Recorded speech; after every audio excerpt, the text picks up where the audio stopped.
Víctor Bustos se recostó en el asiento de cuero de su Mercedes negro y exhaló. El trato estaba cerrado. 3 meses de negociaciones, interminables reuniones con abogados, noches sin dormir, todo había terminado con su victoria. El contrato de suministro de equipos médicos a la mayor red de clínicas le había reportado 6 millones de beneficio neto. 40 años, la edad en la que un hombre está en la cúspide de sus posibilidades. Víctor se miró en el espejo del coche y el reflejo le mostró a un hombre que había construido su imperio por sí mismo. Frente amplia, mentón firme, ojos grises en los que se leía una determinación de hierro. El traje caro le quedaba perfecto, el reloj suizo brillaba en su muñeca. El conductor, Sergio, conducía el coche en silencio por el centro de la ciudad. Adelante apareció un cruce con tráfico denso. El semáforo se puso en rojo. Víctor miró maquinalmente por la ventana y vio a un chiquillo de unos 11 años que tendía la mano a los coches que pasaban. Chaqueta rasgada, vaqueros desteñidos, cara sucia.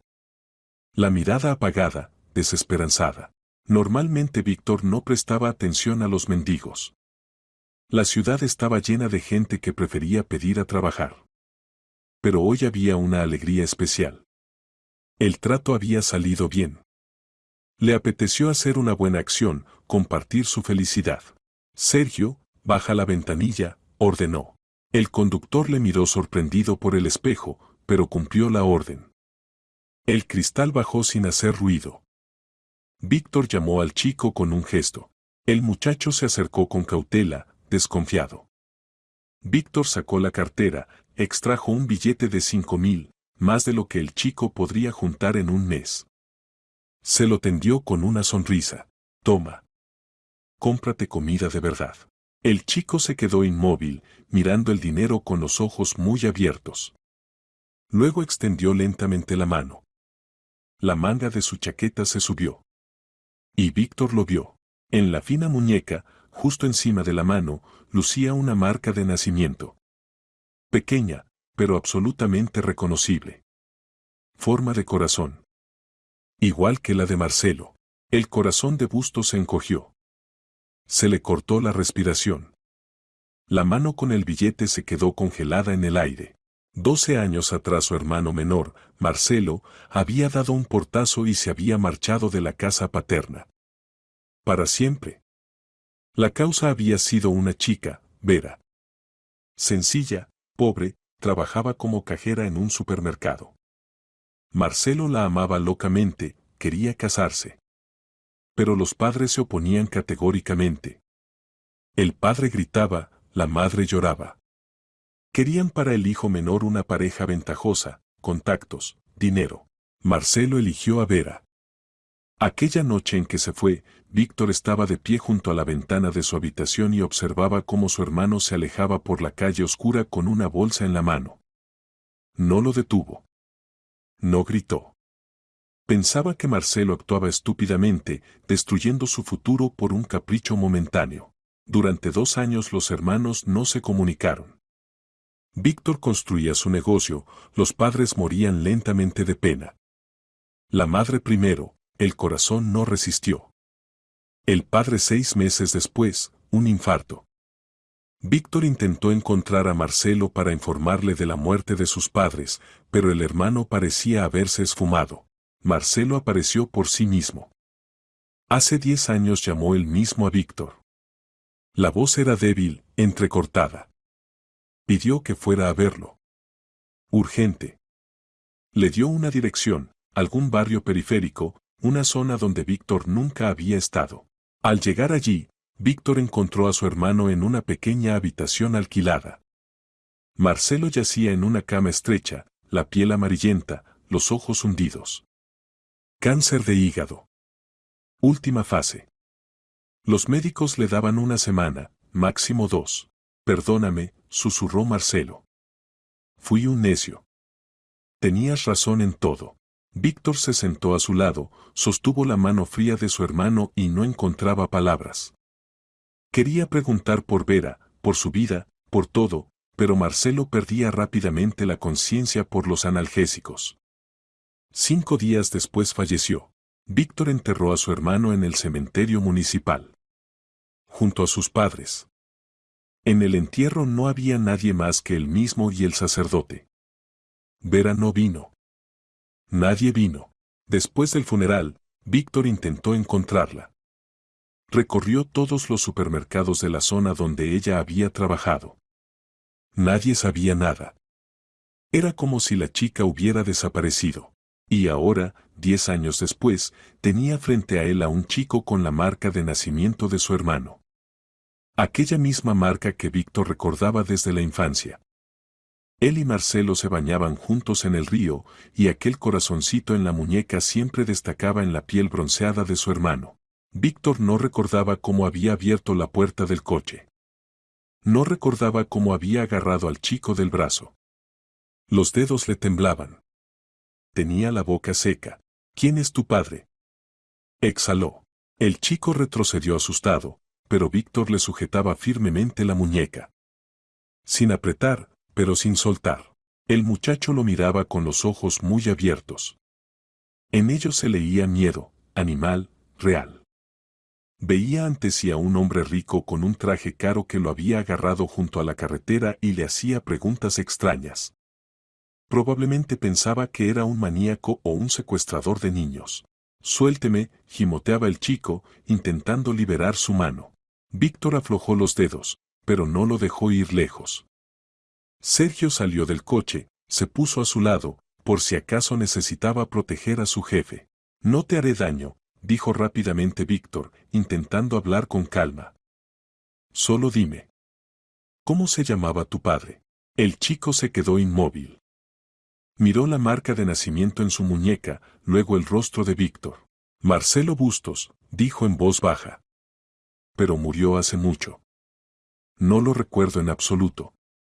Solo lo vi en una fotografía que tiene mi madre.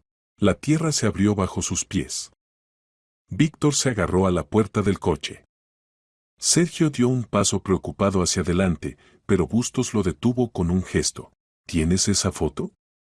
Preguntó Víctor, y su voz temblaba. El chico se metió inseguro la mano en el bolsillo interior de la chaqueta gastada. Sacó una pequeña fotografía, desgastada en los bordes. Se la tendió a Víctor. En la fotografía Víctor vio a Marcelo. Joven, feliz, con los ojos vivos. Abrazaba a una chica frágil de pelo rubio, Vera. Y en los brazos de Marcelo estaba sentado un bebé de 1 año con carita seria. El niño miraba directamente a la cámara, y en su mirada ya entonces se leía una seriedad adulta.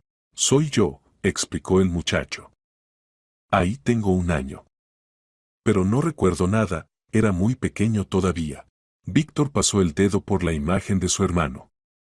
12 años atrás Marcelo estaba vivo, sano, lleno de fuerzas. Tenía una familia. Un hijo.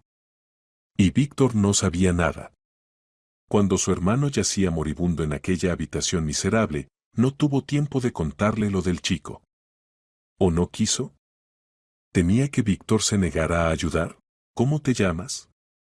Preguntó Bustos, devolviendo la fotografía. Andrés. Andrés Soto, respondió el chico, guardando la foto de nuevo en su bolsillo. ¿Soto? Pero tu padre era Bustos. Mi madre no llegó a casarse con papá. Iban a hacerlo, pero él murió. Por eso tengo el apellido de mi madre. Víctor asintió. Todo encajaba en un cuadro terrible y trágico. Marcelo vivía con Vera, tuvieron un hijo. Luego Marcelo enfermó y todo se derrumbó. ¿Dónde está tu madre? Preguntó. Andrés bajó los ojos. Su rostro se volvió duro, cerrado. Mamá está en el hospital. Ya hace 5 años. ¿En el hospital? ¿Está enferma? El chico guardó silencio, luego asintió. Se podría decir así. La tienen en un psiquiátrico. Dicen que tuvo una crisis nerviosa. Pero yo no lo creo. Mamá estaba bien. Simplemente una noche vinieron unos hombres con batas blancas y se la llevaron, y ya está. Víctor sintió un frío que se extendía por sus venas. Clínica psiquiátrica. 5 años. El niño crece solo. ¿Con quién vives? con la tía Ana. Es la hermana de mamá. Ella tiene 4 hijos propios: Samuel, Catalina, Olivia, Miguel. Yo soy el quinto. Una boca más, como ella dice. Las palabras sonaron cotidianas, sin resentimiento. Simple constatación de un hecho. Víctor apretó los dientes. ¿Me enseñas dónde vives? Andrés lo miró con recelo. ¿Para qué? Yo era hermano de tu padre. ¿Entiendes? Tu padre, Marcelo, era mi hermano menor. Lo enterré hace 10 años, pero no sabía de ti. Quiero ayudar. El chico estudió su rostro con una mirada larga. Luego asintió lentamente. De acuerdo. Solo que la tía Ana está ahora en el trabajo. Siempre está trabajando. Víctor abrió la puerta trasera del coche. Sube. Iremos. Andrés se subió con cuidado al interior, observando el lujoso interior. Sus dedos se deslizaban por el suave cuero del asiento. El chico evidentemente nunca había viajado en coches así. Sergio arrancó el motor y se pusieron en marcha. Por el camino Víctor hacía preguntas, intentando saber más sobre la vida de su sobrino. Andrés respondía con monosílabos, pero gradualmente empezó a abrirse. Contó que iba a una escuela normal, que estudiaba regular, no porque fuera tonto, sino porque no tenía tiempo para las clases. Después de la escuela corría al cruce, pedía dinero. La tía Ana no lo obligaba a hacerlo, pero él mismo entendía que la familia necesitaba cada céntimo. ¿Y tienes amigos? Preguntó Víctor. No. En la escuela se ríen de mí. Dicen que soy un mendigo pordiosero. Mi ropa es mala, los zapatos están agujereados. Nadie quiere ser mi amigo. La voz del chico era uniforme, pero Víctor oía dolor en ella. La soledad de un niño es algo terrible. Andrés no solo había perdido a su madre, vivía en una familia ajena, sino que además era un paria en la escuela. Eso va a cambiar, dijo Víctor con firmeza. Te lo prometo. Andrés lo miró con desconfianza, pero no respondió nada. El viaje duró 20 minutos. Salieron del centro de la ciudad, pasaron por la zona industrial, giraron en un barrio con monótonos bloques de pisos prefabricados. Fachadas grises desconchadas, parques infantiles con columpios rotos, contenedores de basura desbordados. Andrés indicaba el camino en silencio. Víctor miraba por la ventana y comprendía cuán alejado había estado de la vida real de la gente común. Su propia casa era un chalet de 3 plantas en un barrio residencial de élite con seguridad, jardín, piscina. Aquí la gente se hacinaba en pisos estrechos, economizaba en todo, trabajaba en varios empleos a la vez. Aquí es, dijo Andrés, señalando un edificio gris de 9 pisos. El coche se detuvo. Víctor salió detrás del chico. El portal los recibió con olor a basura y humedad. El ascensor no funcionaba, en las puertas colgaba un cartel de en reparación. Tuvieron que subir a pie hasta el 7º piso. Los escalones estaban gastados hasta brillar, las paredes llenas de obscenidades. En el 4º piso se encontraron con una anciana con bolsas pesadas. Víctor quiso ayudar, pero ella retrocedió asustada y se apresuró a bajar. Andrés abrió la puerta con una llave que llevaba al cuello con una cuerda. El piso resultó ser de 2 habitaciones. Estrecho, atestado de muebles. En la habitación pequeña había literas, evidentemente, para los niños. En la segunda habitación, un sofá y una mesa grande con sillas. Víctor contó 5 camas para 6 personas. La tía Ana duerme en el sofá, explicó Andrés. Las chicas abajo. Yo en un catre en el pasillo. En un colchón junto al radiador. En invierno al menos hay calor. Víctor recorrió el piso. En la cocina, una cocina vieja con el esmalte desportillado, un frigorífico de tiempos soviéticos que zumbaba tan fuerte que era difícil conversar cerca. La mesa cubierta con un hule de dibujo desteñido. En el alféizar había tarros con cereales, arroz, trigo sarraceno, pasta. La comida más barata. En el baño, sanitarios oxidados, manchas de moho en el techo, cortina de ducha rota. Víctor abrió el armario sobre el lavabo, había champú infantil, pasta de dientes y varios cepillos. Esto era miseria. Auténtica, sin esperanza. Y en estas condiciones vivía su sobrino. El hijo de Marcelo. ¿Dónde están los demás niños?, preguntó Víctor. Samuel está en la escuela, tiene 14 años. Catalina y Olivia también, tienen 12 y 10. Miguel está en la guardería, tiene 5. La tía Ana volverá tarde por la noche. Trabaja como limpiadora en un centro comercial de 8 de la mañana a 3 de la tarde. Luego va a limpiar suelos en un edificio de oficinas, de 4 a 8. Y a veces también hace turno de noche en un almacén, trabajando de cargadora. Por la noche pagan más. ¿3 trabajos?, aclaró Víctor, aunque ya había comprendido la magnitud de la tragedia. Sí. Su marido la dejó hace 3 años. Bebía mucho, la pegaba. Luego se fue con otra mujer. Ahora anda por ahí, no paga pensión alimenticia. La tía Ana lo denunció, pero él oficialmente no trabaja en ningún sitio, así que no hay nada que sacarle. Ella obtuvo mi tutela después de que llevaran a mamá al hospital. El Estado da dinero por mí, pero aún así no alcanza. Por eso yo ayudo, pido en los cruces. En un día puedo juntar 200 o 300. Alcanza para el pan.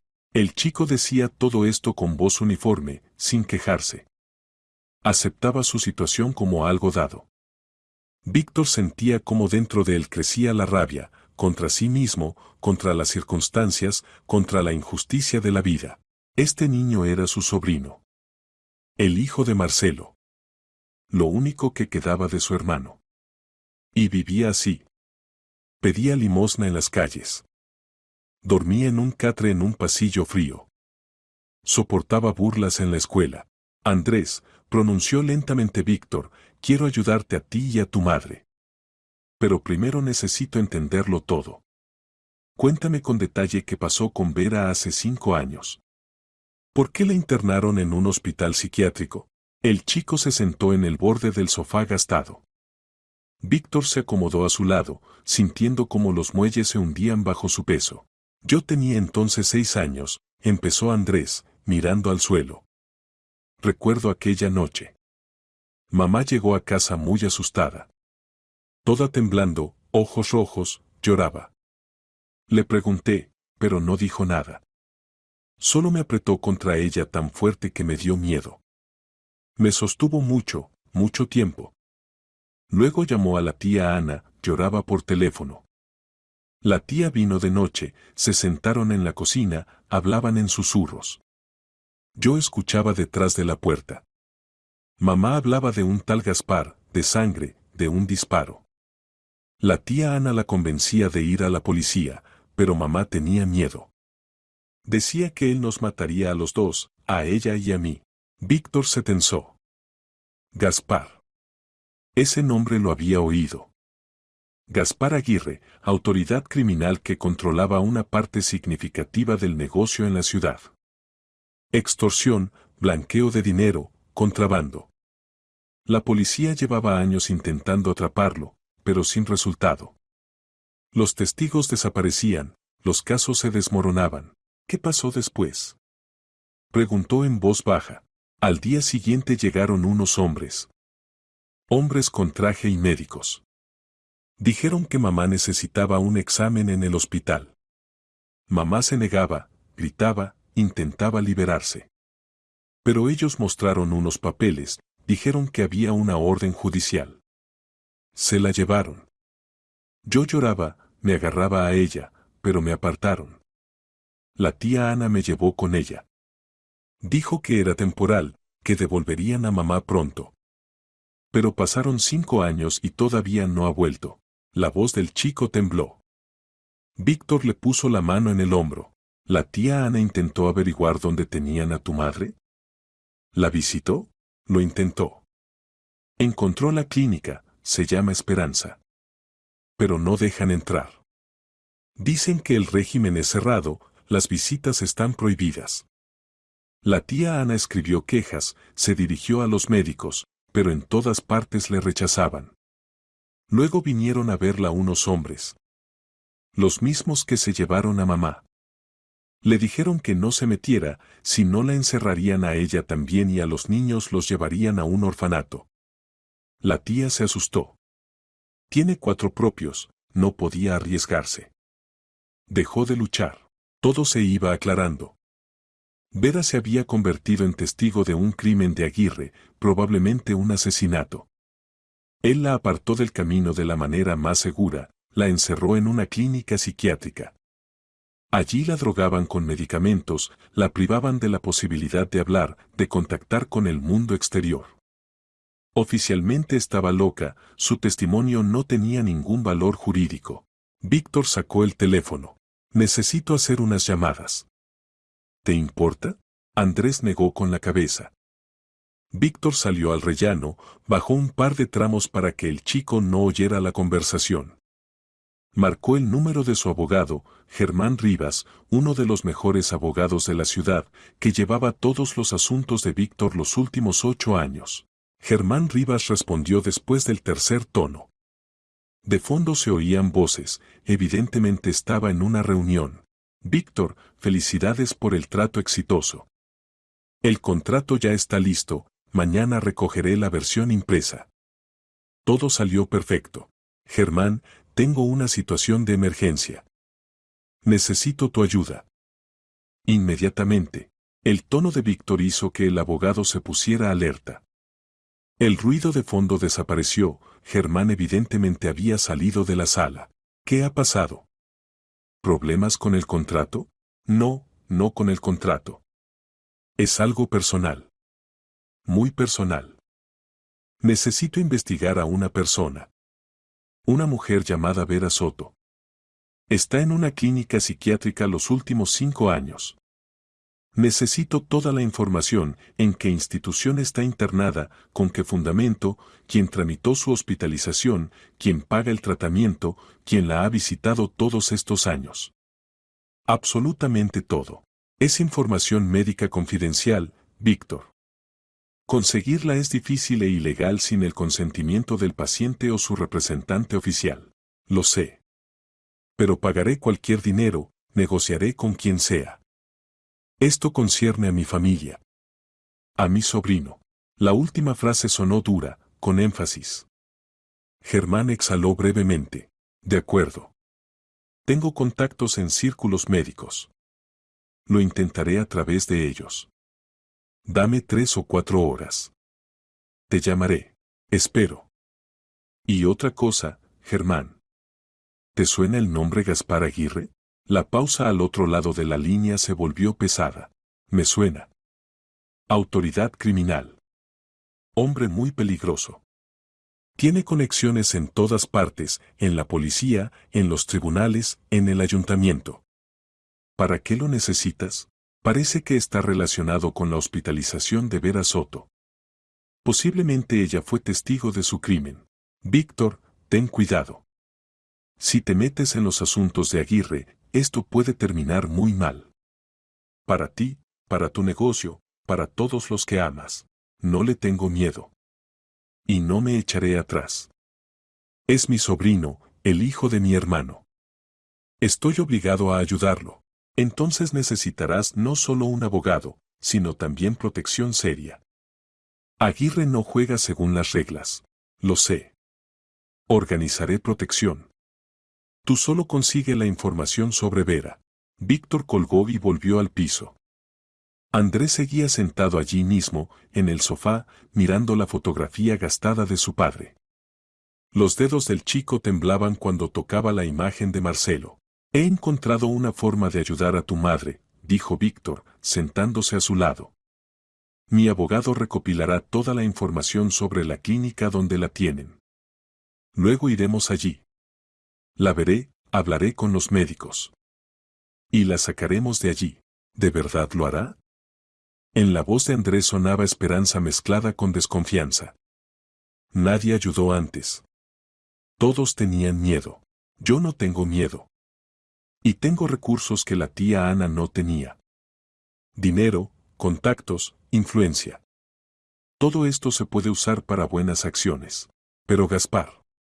La tía decía que es muy peligroso. Un mafioso. Que intente tocarme a mí o a ti. Tendré protección profesional. Víctor hablaba con confianza, pero por dentro comprendía que el riesgo era enorme. Aguirre no se detendría ante nada para proteger sus intereses.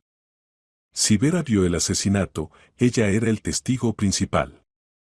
Su testimonio podría encerrar a Aguirre durante muchos años. Él no le permitiría hablar. Pero Víctor había tomado una decisión. Demasiados años había vivido solo para sí mismo, para el negocio, para el dinero. Ahora había aparecido una oportunidad de hacer algo verdaderamente importante. Salvar a una mujer. Ayudar a un niño. Restaurar la justicia. ¿Tienes hambre?, preguntó a Andrés. El chico asintió, intentando no mostrar cuánto. Entonces vamos. Te compraremos ropa y almorzaremos en un restaurante.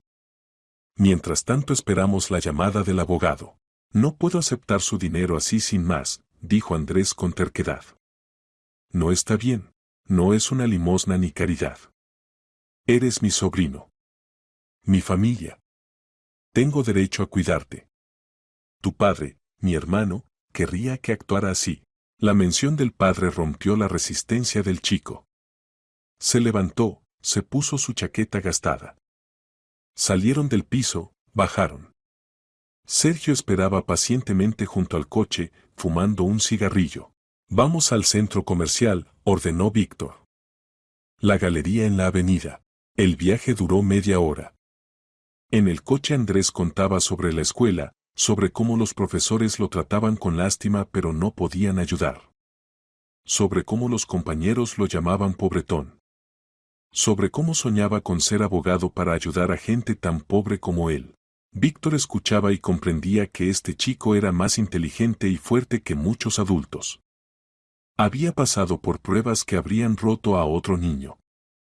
Perdió a su padre, fue separado de su madre, vive en una familia ajena, pide limosna.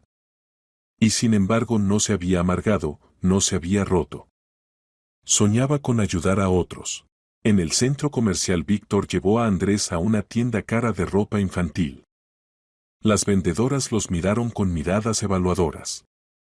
Un hombre rico con un traje de $3,000 y un chico harapiento con chaqueta rota, una imagen contrastante y extraña. Elíjanle un guardarropa completo, ordenó Víctor a la vendedora principal, una mujer corpulenta con expresión altiva.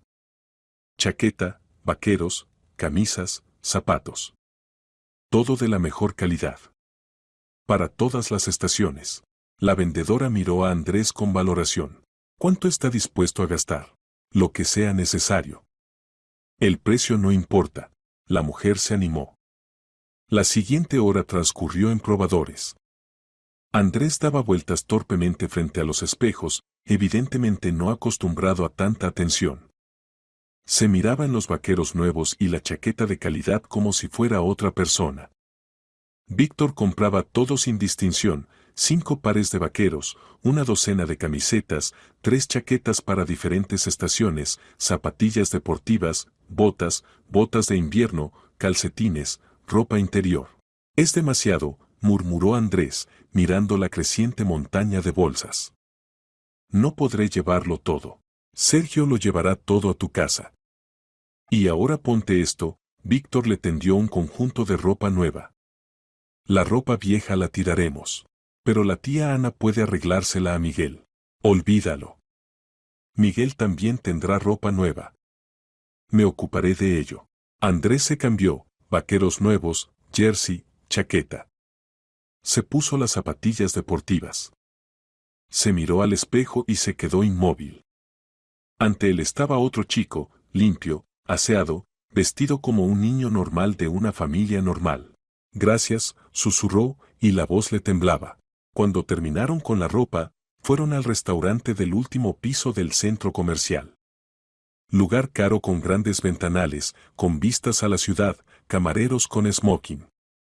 Andrés miraba el menú con perplejidad, no había precios, solo nombres de platos en español e italiano. Pide lo que quieras, dijo Víctor. No entiendo qué es todo esto. ¿Risotto? ¿Carpaccio? El chico señalaba las líneas del menú. Víctor se rió. Pidió él mismo, filetes a punto medio, pasta carbonara, ensalada César, postres, zumos. Andrés comía despacio, con cuidado, probando cada plato con recelo. El filete fue una revelación para él, hacía tiempo que no comía carne tan sabrosa, solo salchichas y embutido barato. Está rico, dijo con la boca llena. Muy rico. Víctor lo miraba y sentía calor en el pecho. ¿Cuántas cosas este niño no conocía, no había visto, no había probado? Cosas ordinarias para él eran un verdadero milagro. Mientras almorzaban, llamó Germán. Tengo información. Vera Soto está en la clínica psiquiátrica privada Esperanza en las afueras de la ciudad, calle Rivera, número 17. Fue hospitalizada hace 5 años por decisión del Tribunal de Distrito. Fundamento: psicosis aguda con ideas delirantes y comportamiento agresivo que representa peligro para ella misma y los demás. Los documentos los tramitó un tal Sebastián Yuste, abogado de Aguirre. Todas las facturas del tratamiento las paga la empresa Comercial Servicios. ¿Comercial Servicios?, repitió Víctor. Esa es una de las empresas de Aguirre. Exactamente. Gaspar Aguirre es el propietario único. Resulta que él mantiene a Vera Soto en la clínica y paga personalmente su manutención. En 5 años se han acumulado casi 2 millones. La mantiene bajo control para que no pueda dar testimonio. Entendido. Gracias, Germán.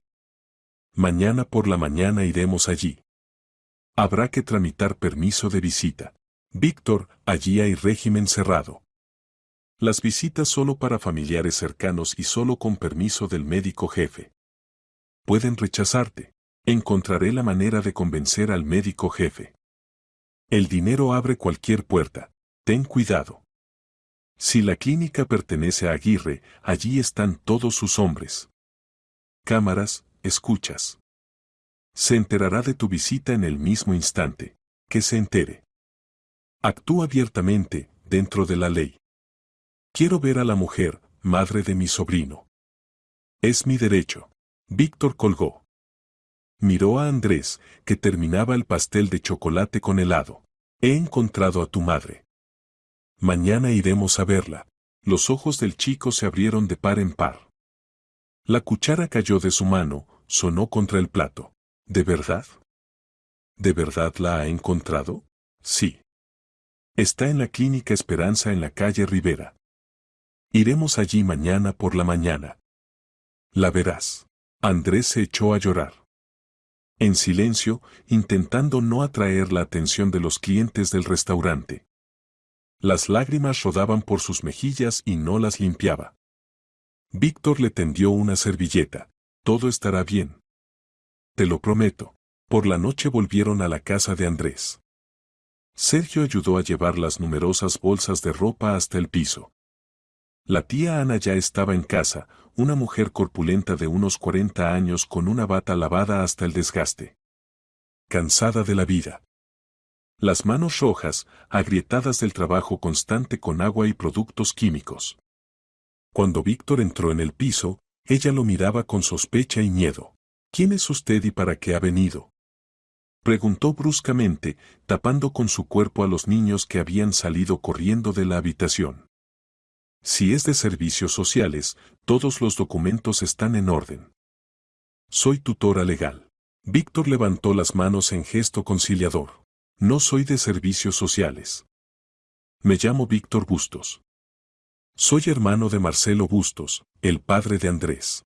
El rostro de Ana cambió. La sospecha fue sustituida por sorpresa, luego por desconfianza. ¿Hermano de Marcelo? Pero Vera decía que su familia lo repudió. Que ustedes eran ricos y no querían relacionarse con una chica pobre. Es verdad, admitió honestamente Víctor. Cometimos un error. Un error enorme. No apoyé a mi hermano cuando me necesitaba. Pero ahora quiero arreglarlo todo. Quiero ayudar a Andrés. Quiero sacar a Vera de la clínica. Ana negó con la cabeza, se dejó caer pesadamente en una silla junto a la mesa de la cocina. No dejarán salir a Vera. La tiene Gaspar Aguirre. Matará a cualquiera que intente ayudarla. Yo intenté luchar hace 5 años. ¿Sabe lo que me dijeron? Que si no me callaba, me encerrarían a mí también en el psiquiátrico y a mis hijos los enviarían a un orfanato. 4 niños en diferentes instituciones. Me asusté. No podía arriesgarlos. Su voz se quebró. Se cubrió el rostro con las manos. Los niños estaban en la puerta de la habitación, mirando asustados a su madre. El mayor, Samuel, un adolescente con cara delgada y mirada cautelosa. Las niñas Catalina y Olivia, delgadas, con vestidos desteñidos idénticos. El pequeño Miguel se agarraba a la mano de Olivia, chupándose el dedo. La entiendo, dijo Víctor en voz baja. Hizo lo que debía hacer. Protegió a sus hijos. Pero ahora la situación ha cambiado. Puedo protegerlos a todos. Tengo dinero, contactos, posibilidades. Aguirre no los tocará mientras estén bajo mi protección. Ana levantó la cabeza, lo miró con ojos enrojecidos. Usted no entiende con quién se está metiendo. Gaspar es un monstruo. Ha matado gente y ha salido limpio. Tiene gente en la policía, en los juzgados, en el ayuntamiento. Es invulnerable. No hay gente completamente invulnerable. Todos tienen puntos débiles. Y yo los encontraré. Víctor se sentó frente a Ana. Cuénteme con detalle qué pasó hace 5 años. Todo lo que sepa. La mujer guardó silencio, luego asintió. Se sirvió agua de una jarra, dio un gran trago. Vera trabajaba de limpiadora en un edificio de oficinas en la calle Industrial. Allí estaban las oficinas de varias empresas de Aguirre. El sueldo era bajo, pero Vera necesitaba cualquier dinero. Después de la muerte de Marcelo se quedó sola con el niño. Yo ayudaba, pero yo misma tengo 4 bocas. No podía dar mucho. Ana calló, reuniendo sus pensamientos. Aquella noche fue el 23 de octubre. Viernes. Vera normalmente terminaba el trabajo a las 7 de la tarde, pero ese día se retrasó. Alguien derramó café en el pasillo del 3er piso, rompiendo la taza, había que limpiar. Terminó sobre las 8.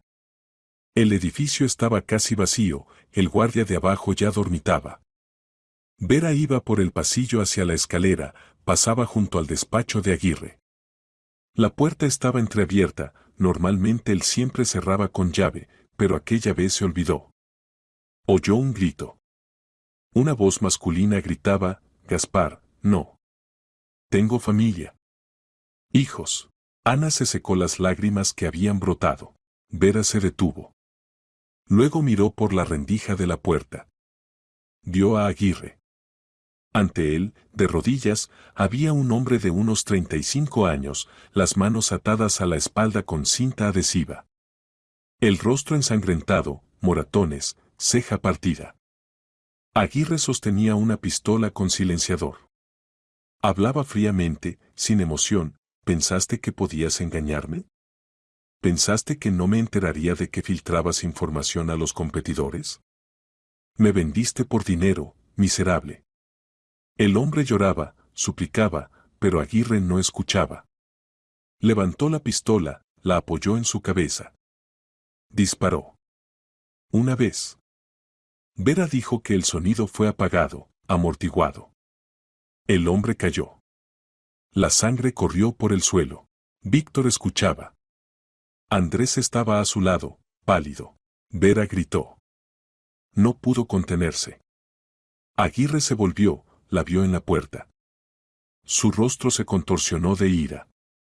Se movió hacia ella, pistola en mano. Vera corrió. Por el pasillo, escaleras abajo. Oía cómo la perseguía, gritaba, detente, maldita. De todos modos te atraparé. Salió corriendo del edificio, el guardia dormía. En la calle paró un taxi, dio una dirección. El conductor le preguntaba algo, pero ella callaba. Temía que Aguirre ya la hubiera alcanzado, que ahora disparara al coche. En casa me llamó. Estaba histérica. Llegué en una hora. Vera temblaba por completo, no podía calmarse. Me contó todo. Yo la convencía de ir a la policía. Decía que era la única salida. Pero ella tenía miedo. Sabía que Aguirre era rico e influyente. Que la policía podía estar de su lado. Decidimos esperar hasta la mañana, pensarlo. Ana respiró hondo. Y luego vinieron. Hombres con traje, médicos con batas blancas, un abogado con una carpeta de documentos. Dijeron que había una orden judicial de hospitalización forzosa. Que los vecinos se habían quejado de su comportamiento extraño, que gritaba por la noche, hablaba de asesinatos. Trastorno mental, peligro para sí misma y los demás. Vera intentó explicar que era verdad, que había visto un asesinato. Pero cuanto más hablaba, más seguros negaban los médicos con la cabeza. Delirio paranoide típico, decían. Necesita tratamiento. Se la llevaron a la clínica. Yo me llevé a Andrés. Tramité la tutela. Intenté luchar, escribí quejas, me dirigí a los médicos, exigí un examen independiente. Pero en todas partes chocaba con un muro. Y luego vinieron a verme esos mismos hombres. Me lo explicaron simplemente, o me callaba y me olvidaba de Vera, o a mí también me declararían demente y a los niños se los llevarían a un orfanato.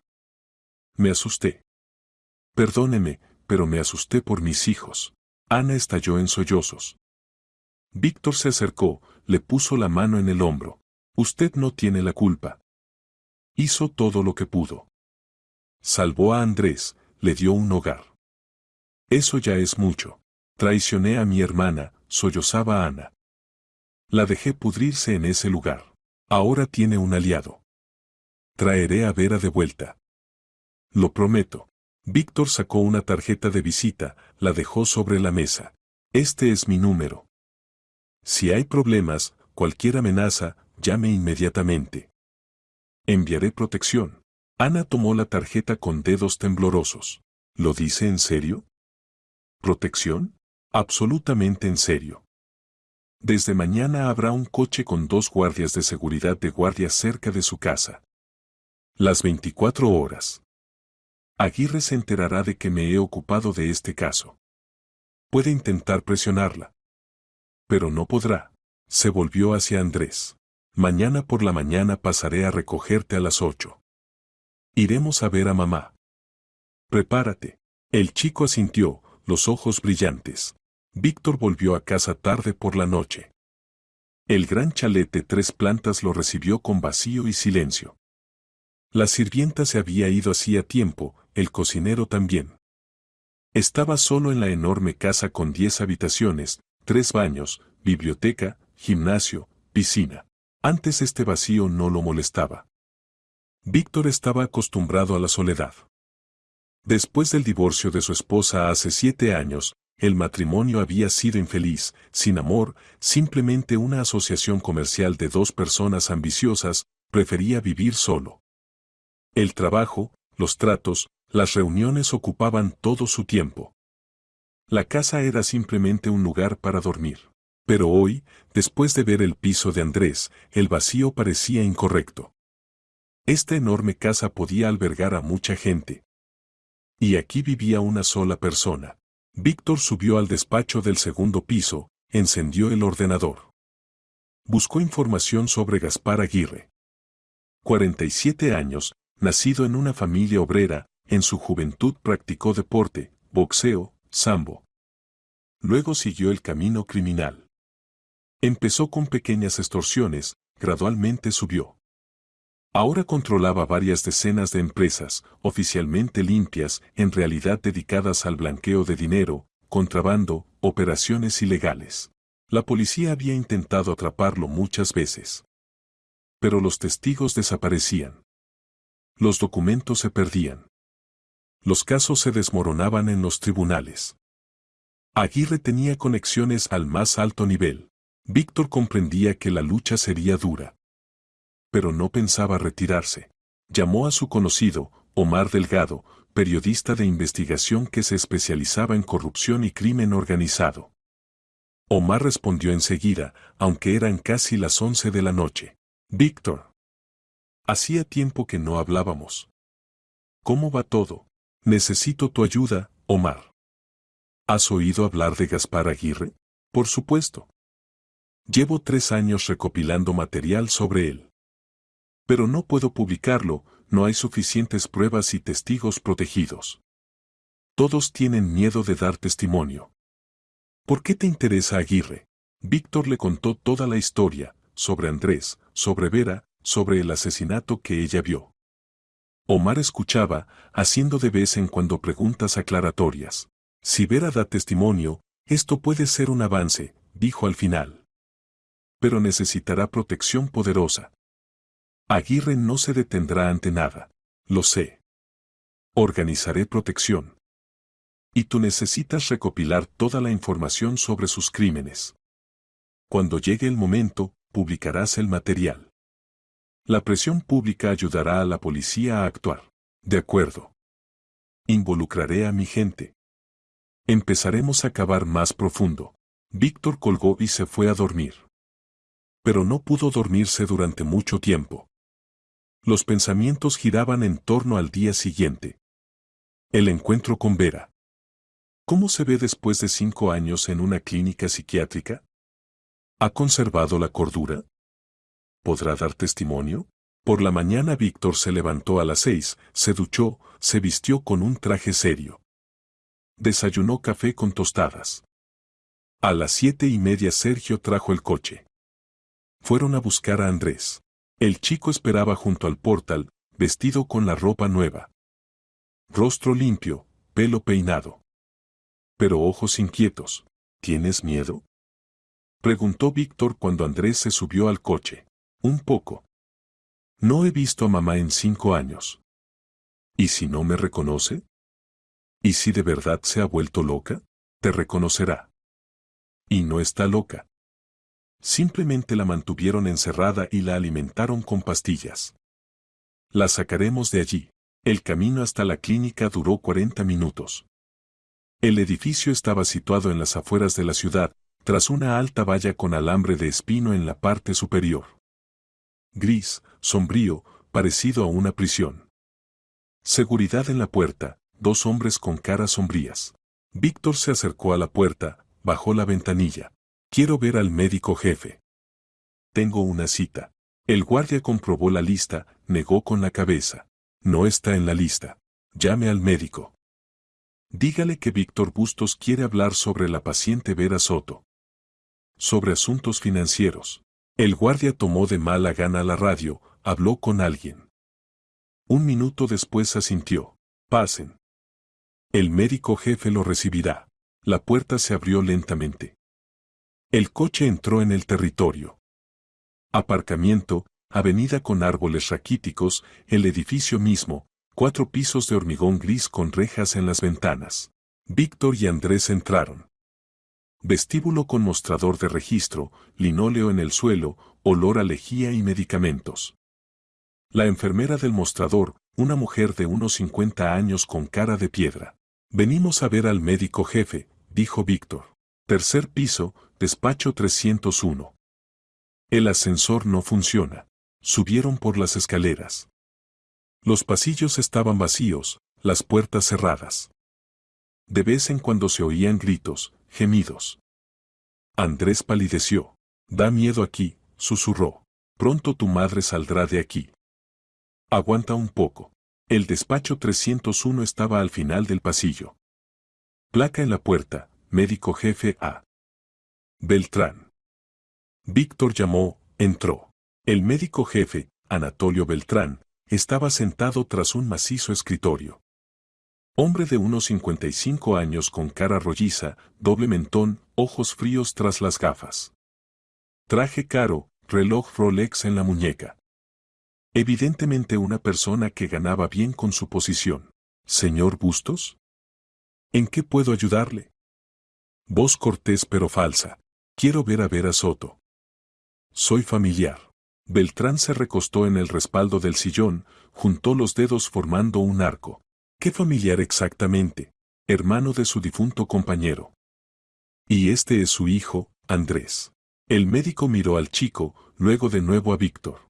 Vera Soto está en régimen cerrado. Las visitas están prohibidas por indicaciones médicas. Su estado mental es inestable. El contacto con el mundo exterior puede causar empeoramiento. Quiero ver los documentos médicos que confirman el diagnóstico, dijo Víctor con dureza. Es información confidencial. Accesible solo al tutor oficial. Víctor sacó un talonario de cheques, escribió una cantidad, 50,000. Puso el cheque sobre la mesa, por la consulta y el acceso a los documentos. Beltrán miró el cheque. Sus ojos brillaron de codicia. Tomó el cheque, lo guardó en el cajón del escritorio. Espere un minuto. Salió del despacho. Volvió varios minutos después con una carpeta gruesa. La puso ante Víctor. Historial médico de Vera Soto. Víctor abrió la carpeta, empezó a leer. Diagnóstico, psicosis paranoide crónica con alucinaciones e ideas delirantes. Tratamiento, neurolépticos potentísimos, tranquilizantes, sedantes. Notas de los médicos, frases estándar, de plantilla, sobre ideas delirantes de persecución, alucinaciones auditivas, comportamiento agresivo. Víctor había visto documentos falsificados similares antes, cuando resolvió el caso de uno de sus socios a quien los competidores intentaron sacar del negocio mediante declaración de incapacidad. Las mismas formulaciones, el mismo esquema. Quiero realizar un examen psiquiátrico independiente, dijo Víctor, cerrando la carpeta. Invitaré a mis propios especialistas. Beltrán frunció el ceño. Es imposible sin permiso escrito del tutor oficial. Ana Coronado es la tutora. Dará permiso. Ya he hablado con ella. Entonces que presente una solicitud oficial. La consideraremos. Víctor puso sobre la mesa otro cheque. 100,000. Quiero ver a Vera. Ahora. Con su hijo. 15 minutos. Es todo lo que pido. Beltrán dudó. Miraba el cheque, luego a Víctor. La codicia luchaba con la cautela. La codicia ganó. De acuerdo. 15 minutos. Pero en mi presencia. Y si empieza a comportarse inadecuadamente, la visita se interrumpirá inmediatamente. Tomó el auricular del teléfono sobre el escritorio. Traigan a Soto a la sala de visitas. Número 3. Bajaron al segundo piso. La sala de visitas resultó ser una pequeña habitación con ventana enrejada, mesa y 4 sillas. Paredes pintadas de un gris deprimente, en el techo una lámpara tenue. Olía a humedad y medicamentos. Víctor y Andrés se sentaron. Beltrán se quedó de pie junto a la puerta. Varios minutos después la puerta se abrió. Entró una enfermera, y tras ella, una mujer. Vera Soto parecía mayor de sus 35 años. El pelo que en aquella vieja fotografía era rubio y largo, ahora apagado, cortado corto, con canas en las sienes. Rostro pálido, demacrado, con arruguitas alrededor de los ojos. Labios secos, agrietados. Ojos apagados, aterrorizados, con pupilas dilatadas. Movimientos lentos, aletargados, efecto secundario evidente de neurolépticos pesados. Vestida con bata gris de hospital, en los pies zapatillas. Pero cuando vio a Andrés, en su mirada se encendió vida. Una chispa de reconocimiento, amor, esperanza. ¿Andrés? Susurró roncamente, como si hacía tiempo que no hablaba. ¿Hijo? ¿De verdad eres tú? El chico se levantó de la silla de un salto, corrió hacia su madre. La abrazó tan fuerte que ella se tambaleó. Hundió la cara en su bata, y sus hombros temblaron por los sollozos. Vera lo acariciaba por la cabeza con manos temblorosas, y las lágrimas corrían por sus mejillas hundidas, dejando senderos húmedos. Mi niño. Mi niño bueno, inteligente.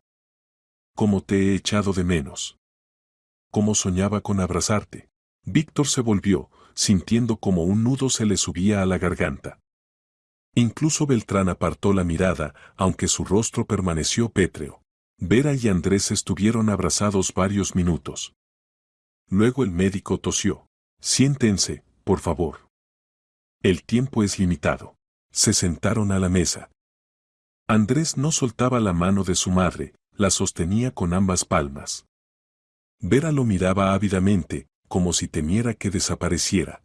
Has crecido, susurró. Te has hecho tan grande. Guapo. ¿Estudias bien? Sí, mamá. Estudio. Pronto estaremos juntos, te lo prometo. Vera miró a Víctor. Estudiaba su rostro con una mirada larga. ¿Usted? ¿Usted es Víctor? ¿El hermano de Marcelo? Sí. Marcelo hablaba de usted. Decía que no aprobaba nuestra relación. Que la familia quería para él otra vida. No tenía razón, respondió simplemente Víctor. No apoyé a mi hermano cuando me necesitaba. Pido perdón. Por todo. Por no haber ayudado entonces. ¿Por qué usted haya acabado aquí? Vera sonrió débilmente. Usted no tiene la culpa de que esté aquí. La culpa la tiene una persona. Gaspar Aguirre. Al mencionar ese nombre Beltrán se tensó, dio un paso adelante. Vera, hemos hablado de esto. Son ideas delirantes. Aguirre es una persona respetable, benefactor de esta clínica. Vera se rió. Amargamente, sin esperanza. Por supuesto. Benefactor.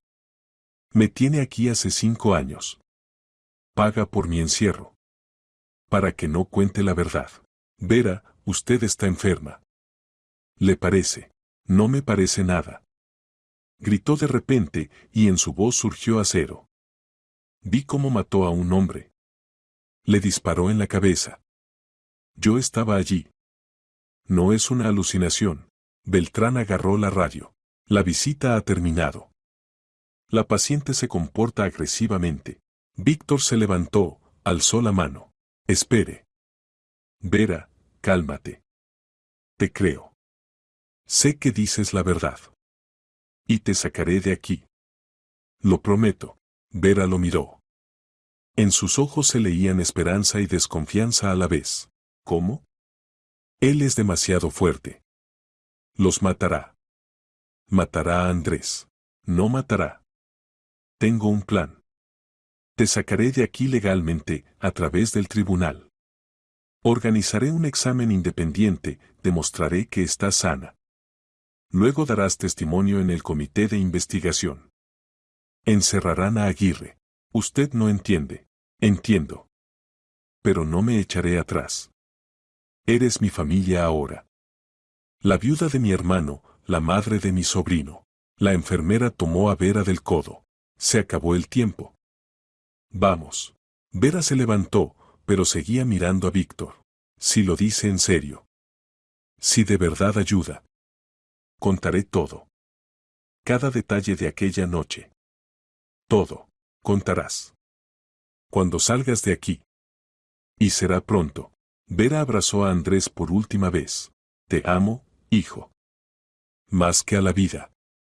Pronto estaremos juntos. Yo también te amo, mamá. El tío Víctor no nos abandonará. Es bueno. La enfermera se llevó a Vera. La puerta se cerró. Andrés estaba de pie, mirando la puerta cerrada, y las lágrimas rodaban por sus mejillas. Víctor se volvió hacia Beltrán. Mañana enviaré a 3 psiquiatras independientes para el examen. Tendrán permiso oficial del tutor. Está obligado a permitirles acceso a la paciente. Lo pensaré. No lo pensará. Lo hará. Si no, demandaré a la clínica por retención ilegal de una persona sana. Y créame, tengo suficiente dinero para los mejores abogados. Beltrán palideció. Usted no entiende en qué se está metiendo. Entiendo perfectamente. Aguirre mantiene esta clínica. Le paga buen dinero por su silencio. Pero los tiempos cambian. Pronto su imperio se derrumbará. Y usted resultará ser cómplice del crimen. Piénselo. ¿De qué lado quiere estar? Víctor tomó a Andrés de la mano y salieron de la clínica. Los días siguientes transcurrieron en una actividad frenética. Germán organizó la visita de 3 psiquiatras principales de la ciudad a la Clínica Esperanza. Ana firmó todos los documentos necesarios como tutora oficial de Vera. Beltrán se resistió, pero ante la amenaza de una demanda judicial cedió. 3 psiquiatras examinaron a Vera independientemente uno del otro. Realizaron pruebas, entrevistas, estudiaron el historial médico. Los 3 llegaron a la misma conclusión: la mujer era absolutamente cuerda, no había signos de psicosis. El diagnóstico dado hace 5 años había sido falsificado.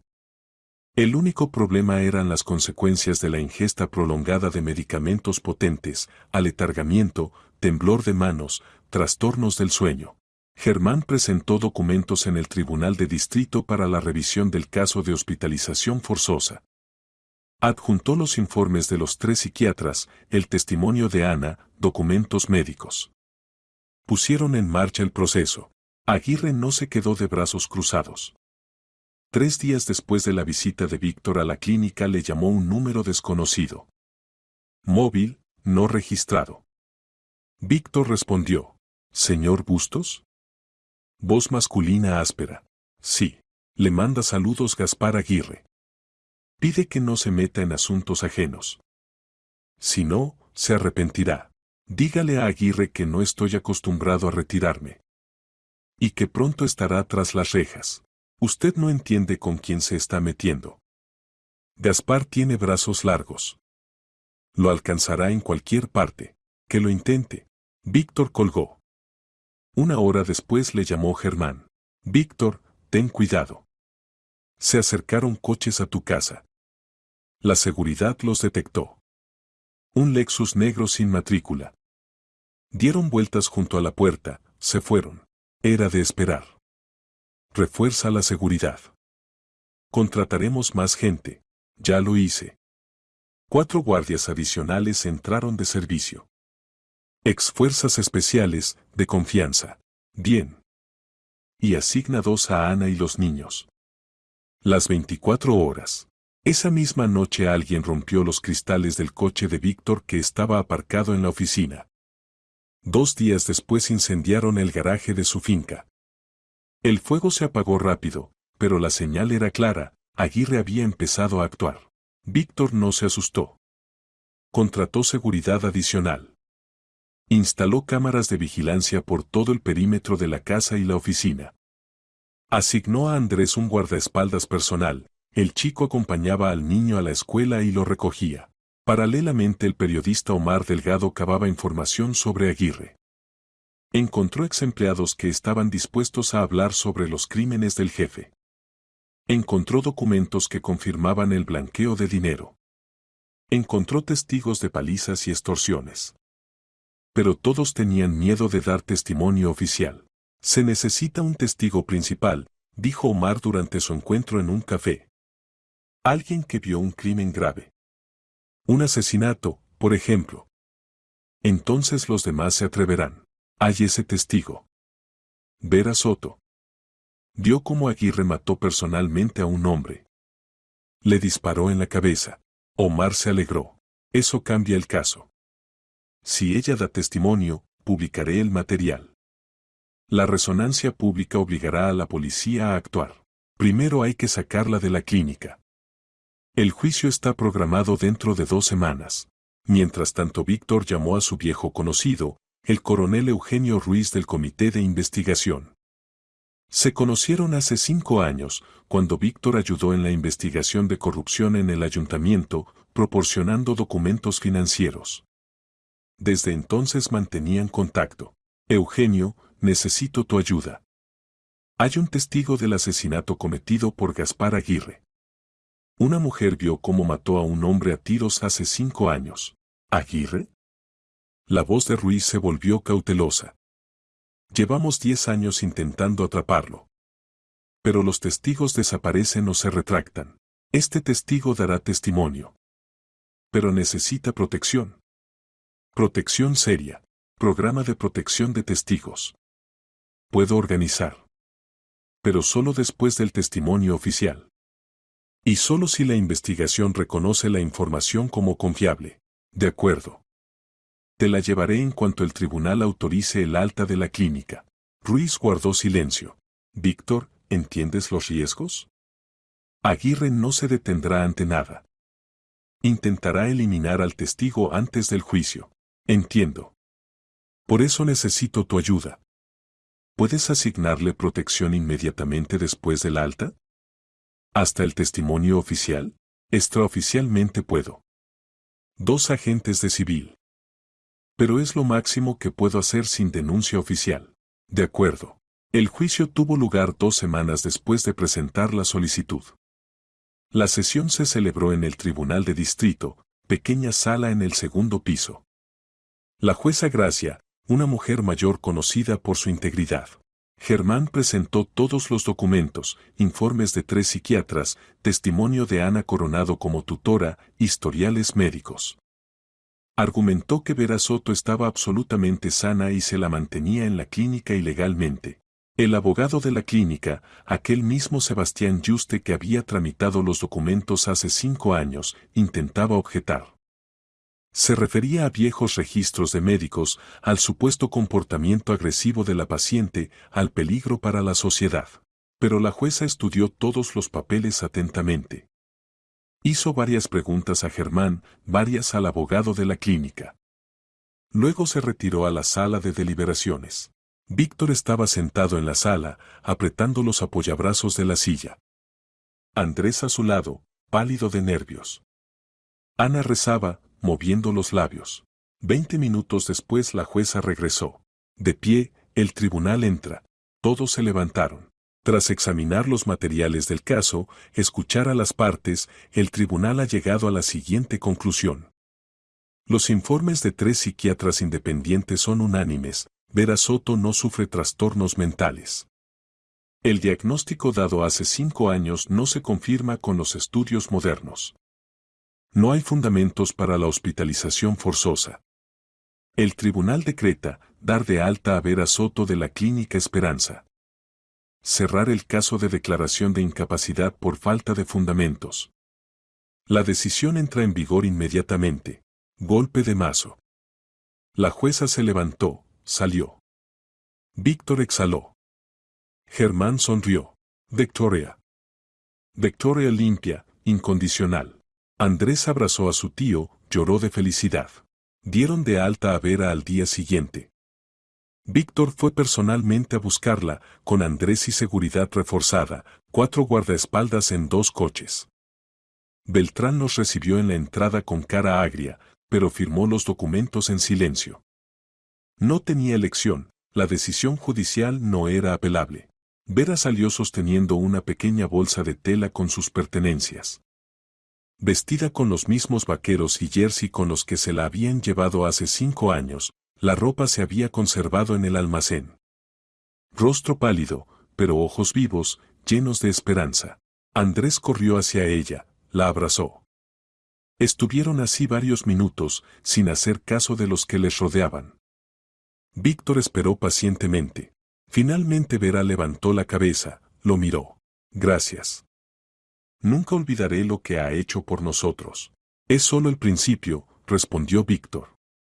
Ahora hay que encerrar a Aguirre. ¿Estás preparada para dar testimonio? Preparada. Contaré todo.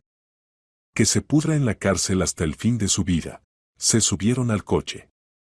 Víctor los llevó a su casa. Por el camino Vera miraba por la ventana la ciudad que pasaba, como si la viera por primera vez. 5 años de encierro, un plazo enorme. El mundo había cambiado, ella había cambiado. Cuando llegaron a la casa de Víctor, Vera se quedó inmóvil mirando el chalet de 3 plantas con jardín, piscina, alta valla. No puedo vivir aquí. Es demasiado lujoso. Aquí es seguro, dijo Víctor con firmeza. Seguridad, alarma, cámaras de vigilancia. Aguirre no se acercará aquí. Y si lo intenta, estaremos preparados. Le mostró a ella y a Andrés las habitaciones del segundo piso, 2 contiguas con amplios dormitorios, baños, muebles cómodos. Vera caminaba por la habitación, tocaba las cosas, como si no creyera que todo era real. Descansa, dijo Víctor. Recupera fuerzas. Vuelve en ti. Dentro de 2 días iremos al comité de investigación. Darás testimonio. Vera asintió. Estoy preparada. Quiero que esto termine. Quiero vivir una vida normal. Con mi hijo. Los 2 días siguientes Vera se recuperó. Víctor contrató para ella un médico, un terapeuta que ayudó a lidiar con las consecuencias de la ingesta prolongada de neurolépticos. Recetó vitaminas, antioxidantes, recomendó un régimen diario. Vera dormía mucho, paseaba por el jardín con Andrés, leía libros de la biblioteca de Víctor. Víctor la observaba y veía cómo día a día revivía. El color saludable de la cara volvía, los ojos se volvían más claros, los movimientos más seguros. Una mujer hermosa. Fuerte, no quebrada. Marcelo no la amaba en vano. Una noche estaban sentados en el salón, tomando té. Andrés ya dormía. Vera miraba por la ventana el cielo estrellado. «¿Sabe, Víctor?», dijo en voz baja, «en la clínica pensaba que moriría allí. Que nunca vería a mi hijo, no lo abrazaría, no oiría su voz. Estaba preparada para la muerte. Y entonces apareció usted. Me sacó del infierno. Me dio una nueva vida. Eres una mujer fuerte. Aguantaste 5 años. No te rompiste. Me rompí. Muchas veces. Hubo días en que quería morir. Y luego pensaba en Andrés. En que crecía sin madre. Y eso me daba fuerzas para seguir viviendo». Víctor la miró. A la suave luz de la lámpara Vera parecía más joven. El pelo empezaba a crecer, las canas apenas se notaban. Los rasgos del rostro se habían suavizado. «Cuéntame sobre Marcelo», pidió. «Sobre esos años que estuvieron juntos». «Casi no sé nada de su vida después de irse de casa». Vera se volvió hacia él, y en su rostro apareció una leve sonrisa, la primera sonrisa auténtica en muchos días. Marcelo era una persona maravillosa. Bueno, honesto, amoroso. Nos conocimos en el supermercado donde yo trabajaba de cajera. Vino a comprar comida, conversamos. Me invitó al cine. Luego a otra cita. Medio año después empezamos a vivir juntos en un minúsculo piso de una habitación en las afueras.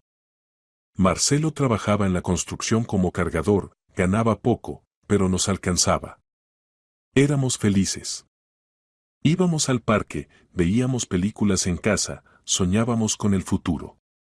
Cuando nos enteramos del embarazo, él se alegró tanto. Lloró de felicidad. Quería casarse enseguida, pero yo decidí esperar hasta el nacimiento del niño. Quería hacer una boda de verdad, con vestido blanco, con invitados. Andrés nació, y Marcelo fue el mejor padre. Se levantaba por las noches, cambiaba pañales, cantaba nanas con su voz ronca. Me decía, «Vera, soy el hombre más feliz del mundo». Y 1 año después se enfermó. Su voz tembló. Víctor le tendió en silencio una servilleta. Al principio solo debilidad. Pensábamos que se había cansado en la construcción. Luego aparecieron dolores en el abdomen, ictericia. Fuimos al médico. Exámenes, análisis, biopsia. Diagnóstico, cáncer de hígado, 4ª fase, metástasis. Inoperable. El médico dijo, de 3 a 6 meses. Marcelo aguantaba. No quería mostrar el miedo. Pero yo lo veía. Por las noches yacía con los ojos abiertos, miraba al techo. Pensaba en que nos dejaba solas. Antes de morir, el último día, cuando ya casi no podía hablar, me susurró, «Prométeme que serás feliz. Que encontrarás a un buen hombre. Andrés necesita un padre». Prometí, aunque sabía que no habría nadie. Nadie reemplazaría a Marcelo. Y antes de su muerte tuve un accidente en la carretera y estuve en coma 1 mes. Andrés estaba con mi hermana. Cuando desperté, me enteré de que Marcelo ya estaba enterrado. Y es que él ni siquiera supo lo que me pasó, probablemente pensó que me cansé, me desesperé, y simplemente huí de él con mi hijo y lo abandoné. Las lágrimas rodaban por sus mejillas. Víctor extendió la mano y la acarició en el hombro. Perdóname. Por no haber estado. Por no haber podido ayudar en el momento difícil. Vera apretó su mano. Usted hace por nosotros más de lo que podría haber hecho entonces. Nos salva. Nos da una oportunidad para una nueva vida. Marcelo estaría orgulloso de usted. Se quedaron sentados así, tomados de las manos, y Víctor sentía calor extendiéndose por su pecho. Hacía tiempo que no experimentaba tal cercanía con otra persona. Su vida los últimos años había sido vacía, tratos, dinero, soledad en una casa enorme. Ahora aquí habían aparecido Vera y Andrés. Y la casa se llenó de vida. Al tercer día fueron al comité de investigación. Víctor, Vera, Andrés y 2 guardaespaldas. Alejandro Urbina, investigador de casos especialmente importantes, los recibió en su despacho del tercer piso. Hombre de unos 45 años con mirada penetrante y sienes grises. Vera, dijo, señalando un sillón. Siéntese. ¿Preparada para dar testimonio? Sí. Cuéntelo todo por orden. Desde el principio. No se apresure. Cada detalle es importante. Vera respiró hondo y empezó a contar. Con detalle, claridad, nombrando fechas, horas, lugares. Urbina anotaba, hacía preguntas aclaratorias. Vera respondía con calma, aunque las manos le temblaban. Cuando Vera terminó, Urbina apagó la grabadora. Se recostó en el respaldo del sillón. ¿Puede identificar al hombre asesinado por fotografías? Lo intentaré. Solo lo vi unos segundos, pero recuerdo su cara. Urbina sacó una carpeta, desplegó sobre la mesa varias fotografías. Vera las estudió, luego señaló una. Es él. Seguro que es él. La misma cicatriz en la mejilla, la misma forma de cara. Eduardo Torrente, asintió Urbina. 36 años, trabajaba para Aguirre como gerente financiero. Desapareció el 24 de octubre hace 5 años. Su esposa presentó denuncia en la policía, pero no encontraron rastros. Sospechábamos asesinato, pero no había pruebas. Ahora hay, dijo Vera en voz baja. Está su testimonio. Pero se necesita el cuerpo. Sin cuerpo el caso es débil. ¿Sabe dónde Aguirre pudo ocultar el cadáver? Vera negó con la cabeza. No. Huí inmediatamente después del disparo. Urbina reflexionó. Tenemos información sobre un almacén de Aguirre en la zona industrial. Allí guarda mercancía de contrabando. Posiblemente también enterraba a los indeseados. Conseguiré orden de registro, lo comprobaremos. Se levantó, tendió la mano a Vera. Gracias por el testimonio. Es usted una mujer muy valiente. Ahora oficialmente la registraré como testigo bajo protección del Estado. 2 agentes la protegerán las 24 horas hasta el juicio. Ya tengo protección, intervino Víctor. 4 profesionales. Mejor. Pero mis hombres también estarán cerca. Aguirre es peligroso. Intentará eliminar al testigo antes del juicio. Salieron del comité de investigación. En la calle se les acercaron 2 hombres de civil, los agentes de Urbina. Se presentaron, Sergio Luna y Diego Carmona. Ahora la protección de Víctor aumentó a 6 personas. Por la noche llamó Urbina. Víctor, conseguí la orden. Mañana por la mañana vamos al almacén de Aguirre. ¿Quiere estar presente? Por supuesto. ¿A qué hora? A las 7 de la mañana. Dirección, zona industrial, calle Fábrica, almacén número 5. Por la mañana Víctor llegó a la zona industrial. Mañana gris, niebla. El almacén de Aguirre, enorme edificio de hormigón, rodeado de valla con alambre de espino.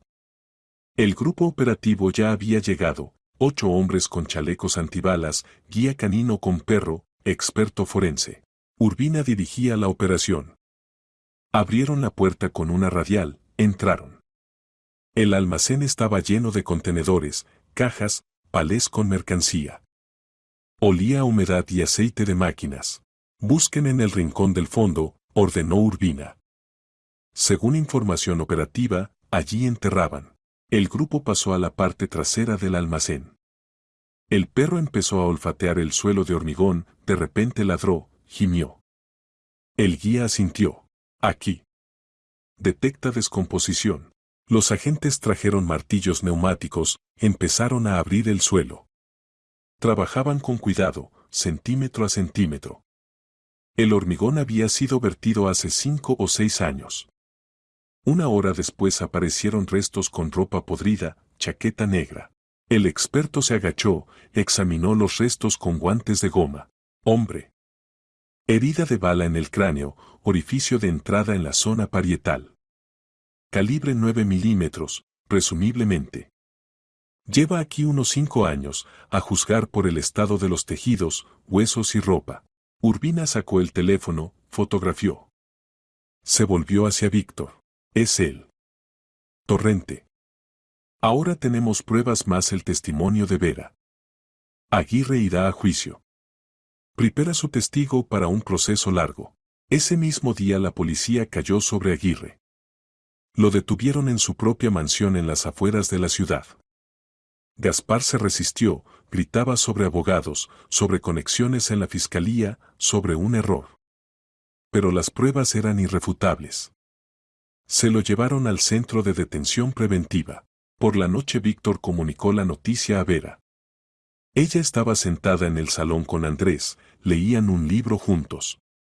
Cuando oyó sobre el arresto de Aguirre, lloró de alivio. Por fin. 5 años esperé este momento. Ya no podrá hacerle daño a nadie. Andrés abrazó a su madre. Somos libres, mamá. De verdad libres. Pero Víctor sabía que no era el final.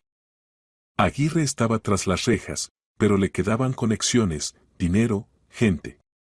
El juicio estaba por delante. Había que llegar hasta la sentencia. Los meses siguientes transcurrieron en tensa espera. La investigación reunía la base probatoria. Además del asesinato de Torrente, salieron a la luz otros crímenes de Aguirre, extorsiones, palizas, blanqueo de dinero a través de empresas pantalla, contrabando de sustancias prohibidas. Omar Delgado publicó una serie de artículos de denuncia en su periódico. La opinión pública exigía justicia. La gente salía a manifestaciones con pancartas, cadena perpetua para Aguirre. La corrupción es enemiga del pueblo. Varios testigos tomaron valor y dieron testimonio, ex empleados, víctimas de extorsión, los que habían callado durante años por miedo. El caso crecía, se llenaba de nuevos hechos. Víctor continuaba viviendo su vida, pero ahora había cambiado. Vera y Andrés se habían convertido en parte de su familia. El chico iba a una buena escuela privada que pagaba Víctor. Estudiaba excelente, un niño capaz simplemente no había tenido antes oportunidades de desarrollarse. Los profesores lo alababan, decían que tenía un futuro brillante. Vera se recuperó completamente. El médico canceló todos los medicamentos, el organismo se limpió. Volvió a la vida normal, paseaba, leía, ayudaba en las tareas domésticas, aprendía a conducir. Víctor le contrató un instructor y pronto obtuvo el carnet. Conversaban a menudo por las noches, cuando Andrés ya dormía. Sobre el pasado, sobre el futuro, sobre la vida. Víctor contaba sobre su negocio, sobre tratos, sobre dificultades. Vera escuchaba atentamente, daba consejos. Resultó que tenía una mente aguda y olfato para los negocios.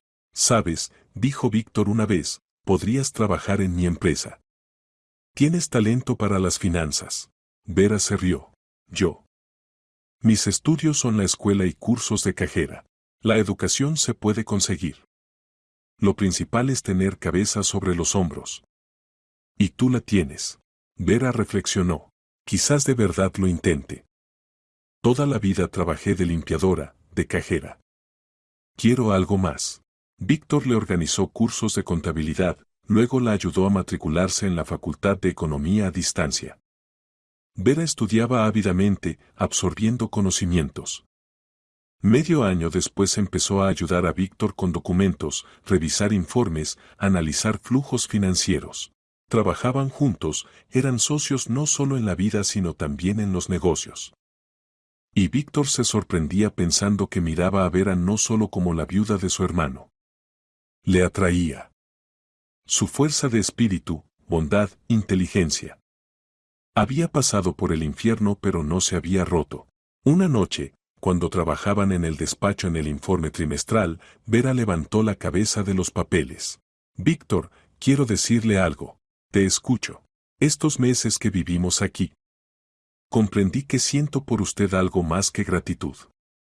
Usted nos salvó a mí y a Andrés. Nos dio casa, familia, futuro. Pero no es solo eso.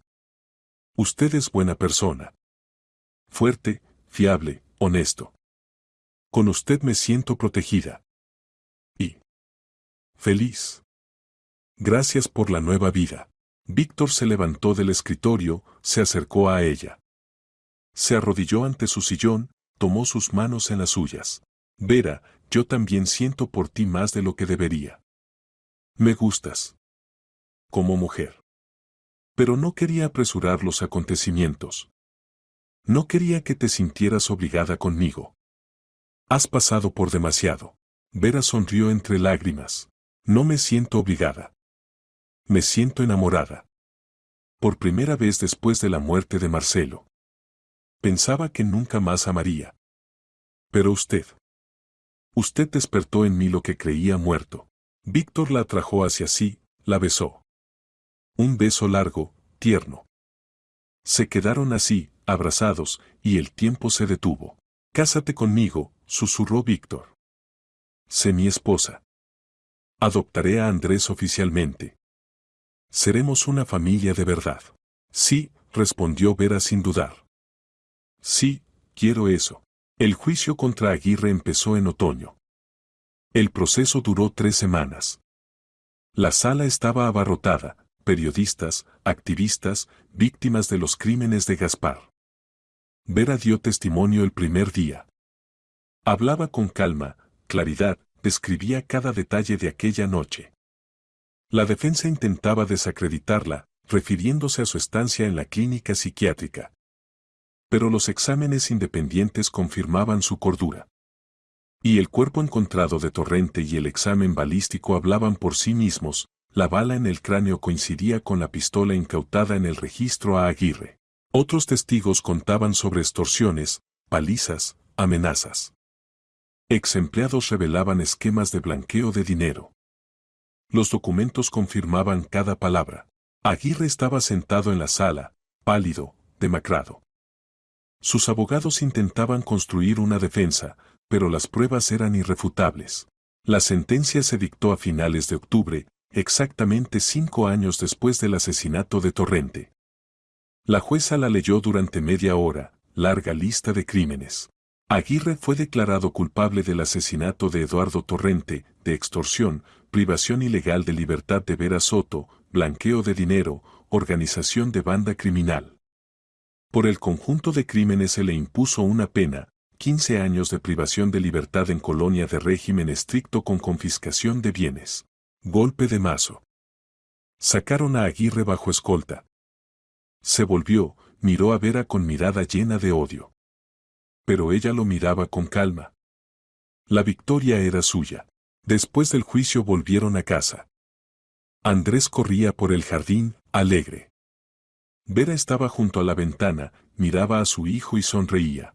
Todo quedó atrás, dijo. Somos libres. Víctor la abrazó por los hombros. Esto es solo el comienzo de nuestra nueva vida. La boda la celebraron en primavera del año siguiente. Modesta, sin lujo innecesario. Solo los más cercanos, Ana con los niños, Germán, Omar, Urbina, algunos amigos de Víctor, colegas. La fiesta transcurrió en el jardín del chalet, entre manzanos y cerezos en flor. Vera llevaba un vestido beige sencillo, con ramo de lilas. Víctor un traje claro. Andrés estaba a su lado. Cuando intercambiaron votos, el chico lloró de felicidad. Después de la ceremonia hubo una pequeña cena. Ana se acercó a Vera, abrazó a su hermana fuerte. Estoy tan contenta por ti. Te merecías esta felicidad. Pasaste por el infierno y saliste victoriosa. Gracias por no abandonarme. Por cuidar de Andrés todos estos años. Sin ti no habríamos sobrevivido. Es mi sobrino. No podía hacerlo de otra manera. Víctor se acercó a Ana aparte, la llevó a un lado. Ana, quiero ayudarle a usted y a sus hijos. No es caridad, sino agradecimiento por lo que hizo por mi sobrino. Pagaré la educación de Samuel, Catalina, Olivia y Miguel. La ayudaré con el trabajo. Ahora es parte de nuestra familia. Ana sonrió, sus ojos se llenaron de lágrimas. Víctor, es demasiado. No puedo aceptar. Puede y debe. ¿Samuel sueña con ser programador? Le pagaré el mejor instituto de la ciudad. ¿Catalina quiere ser médico? Universidad de Medicina, todos los gastos corren de mi cuenta. ¿Olivia se entusiasma con la música? Que estudie en el conservatorio. Miguel recibirá la mejor educación desde niño. Y para usted encontré trabajo en mi empresa, gerente del departamento de compras. El sueldo será digno. Sin turnos nocturnos ni trabajos extra. Ana rompió en sollozos, sin poder hablar. Solo asentía y lloraba. Víctor la abrazó paternalmente. La vida se arregló para todos. Víctor adoptó oficialmente a Andrés. Ahora el chico llevaba el apellido Bustos y tenía todos los derechos de hijo propio. Iba a la mejor escuela de la ciudad, practicaba en sección deportiva, fútbol, natación. Aparecieron muchos amigos. Los profesores le auguraban un buen futuro. Víctor lo llevaba a menudo al cementerio, a la tumba de Marcelo. Le contaba a su sobrino sobre su hermano, cómo era en la infancia, qué sueños tenía, cómo amaba a Vera. Andrés escuchaba atentamente, memorizando cada palabra. Lástima que no recuerde a papá, dijo una vez, de pie junto a la tumba. Pero me alegro de tenerlo a usted. Ahora es mi verdadero padre. Esas palabras calentaron el alma de Víctor más que cualquier trato exitoso. Pasó un año después de la boda. Vera quedó embarazada. La noticia alegró a toda la familia. Andrés saltaba de felicidad. Tendría un hermanito o hermanita. Si es niña, llamémosla Ana, propuso en la cena. En honor a la tía Ana. Ella es buena persona, nos ayudó. Vera sonrió, tomó la mano de su hijo. Idea maravillosa. Pero también en honor a mi madre. Ella también se llamaba Ana. Murió cuando yo tenía 15 años. Me gustaría que su nombre siguiera vivo. Víctor estuvo de acuerdo. Ana, un nombre hermoso, bondadoso. La niña nació en un caluroso verano. El parto transcurrió fácil. Bebé sana, de mejillas rosadas, con grandes ojos grises, del padre, y pelo rubio, de la madre. La llamaron Ana. Sosteniendo a su hija en brazos, Víctor sentía la plenitud de la vida. Él, que siempre se había considerado un lobo solitario, incapaz de sentimientos profundos, ahora era esposo y padre. Tenía familia. Auténtica, sólida, amorosa. La noche del día en que trajeron a Ana del hospital, toda la familia se reunió en el salón. Víctor con la recién nacida en brazos, Vera a su lado, radiante de felicidad. Andrés miraba a su hermanita con ternura. Vino Ana coronado con los niños. Todos miraban a la bebé, se enternecían y se alegraban del nuevo ser humano. Es tan pequeñita, susurró Andrés, tocando con cuidado los deditos de su hermana. Y tan bonita. Cuidarás de ella, dijo Vera. Eres el hermano mayor. Es una gran responsabilidad. La protegeré siempre. De todos los males. Lo prometo. Víctor miraba esta escena y comprendía, aquí estaba, la verdadera felicidad. No el dinero en las cuentas, no los contratos exitosos, no la casa lujosa. Sino la gente a la que amas. La familia por la que vives. Recordó aquel día en el cruce. Cómo se detuvo en el semáforo en rojo. Cómo vio al chico harapiento. Cómo le tendió el dinero. Cómo notó la marca de nacimiento en forma de corazón. Un instante, un encuentro casual cambió todo. El destino le dio una segunda oportunidad para corregir los errores del pasado. Una oportunidad de ser mejor y conseguir una verdadera familia que le había faltado toda su vida. Los años pasaron. Andrés creció, terminó la escuela, ingresó en la Universidad de Derecho. Quería ser abogado, defender a los que no pueden defenderse solos. Víctor estaba inmensamente orgulloso de él. La pequeña Ana crecía como una niña traviesa, alegre. Rubia, de ojos grises, con hoyuelos en las mejillas. Adoraba a su hermano mayor, iba tras él como una colita. Andrés jugaba con ella pacientemente, le leía cuentos, jugaba a las muñecas, le enseñaba a montar en bicicleta. Vera floreció. Terminó la universidad, obtuvo el diploma de economista. Trabajaba en la empresa de Víctor como directora financiera, se desempeñaba brillantemente. Eran socios en los negocios y en la vida. Las familias estaban fuertemente unidas. Ana Coronado con sus hijos se convirtieron en parte de su gran familia. Se reunían regularmente, en fiestas, cumpleaños, sin motivo alguno. La casa de Víctor siempre estaba llena de gente, risas, calor. Una vez, 10 años después de aquel encuentro en el cruce, Víctor estaba sentado en su despacho. Revisaba documentos para un nuevo trato. Llamaron a la puerta.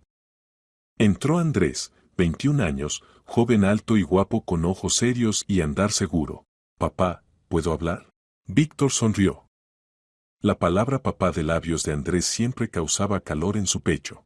Claro, hijo. Siéntate. ¿Qué pasa? Andrés se sentó en el sillón enfrente, juntó las manos. Pronto terminaré la universidad. Pienso en el futuro, en la carrera. Y comprendí que quiero trabajar contigo. En tu empresa. Se necesita departamento jurídico, ¿verdad? Tú mismo dijiste que había que pagar a abogados externos. Se necesita, asintió Víctor. Pero no quiero presionarte. Puedes elegir cualquier camino. Trabajar en una gran firma, abrir tu propia práctica. Elijo el camino junto a la familia. Quiero continuar el negocio que tú construiste. Trabajar junto a ti y mamá. Algún día transmitir el negocio a mis hijos. Crear una dinastía. Es lo correcto. Víctor se levantó, rodeó el escritorio, abrazó a su hijo.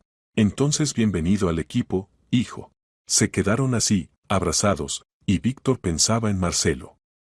En algún lugar, en la eternidad, su hermano los miraba y sonreía. Su hijo había crecido como una persona digna. Su mujer amada era feliz. Su familia estaba viva y prosperaba. Los errores del pasado estaban corregidos. La vida continuaba, llena de sentido. Esta era su familia. Su vida. Su felicidad. Y agradecía al destino cada día, cada instante. Por aquella marca de nacimiento en forma de corazón que lo había llevado a ellos. Por la segunda oportunidad que lo cambió todo. Pasaron otros 5 años. Andrés se casó con una chica llamada Elena, tuvieron un hijo, lo llamaron Marcelo, en honor al abuelo. Víctor se convirtió en abuelo y se alegraba de esto más que de cualquier trato. El pequeño Marcelo crecía como un niño sano, alegre, con una marca de nacimiento en la muñeca, la misma que la del abuelo Marcelo. Ana iba a la escuela, estudiaba excelente, como su hermano en su tiempo.